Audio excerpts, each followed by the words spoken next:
And our next guest is the Senior Crisis Manager with Amnesty International.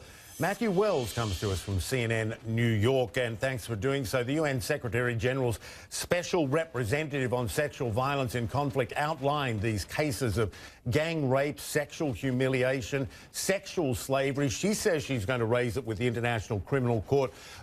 Should this issue end up there? What we know is that the campaign of violence that the Myanmar military has unleashed for the better part of 3 months now has targeted all of the Rohingya population, men, women, and children, with no distinction in terms of who is a militant versus the broader population.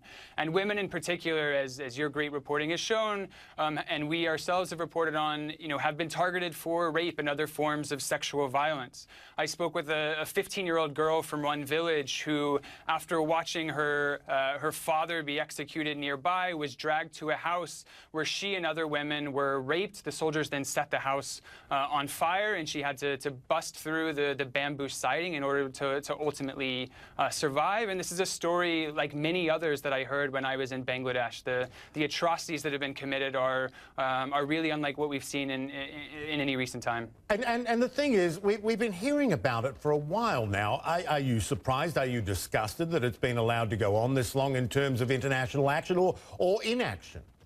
Yeah, what we've seen from countries around the world is condemnation, but condemnation hasn't changed what's happening on the ground.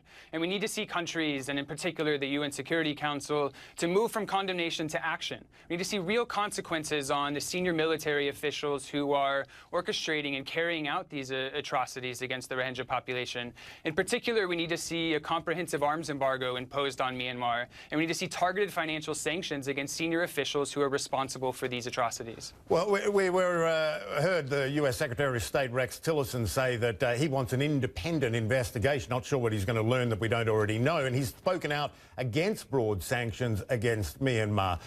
What's your take on that? As you say, we have a mountain of evidence from human rights organizations, from journalists, from others who have documented in detail for the last months how the Myanmar military has opened fire on Rohingya women, men, and children as they were fleeing, have carried out rape and other forms of sexual violence, and have systematically burned down Rohingya villages. In terms of an independent investigation, we need to see access for the UN fact-finding mission that's been set up to investigate this. What's clear, though, is that the Myanmar military itself cannot carry out this investigation. Just this week, they published what was clearly a whitewash in which they don't acknowledge any sort of violations carried out in the course of this campaign and deny, in fact, the consistent reporting about killing, sexual violence, and burning. Rex Tillerson also called out the security forces for what he described as widespread atrocities. He did not go as far as to call it ethnic cleansing. There are those, some at the UN, who've said that rape as an act is a weapon of genocide. When does what's happening rise to the definition of genocide, which of course then triggers action by signatories to the convention?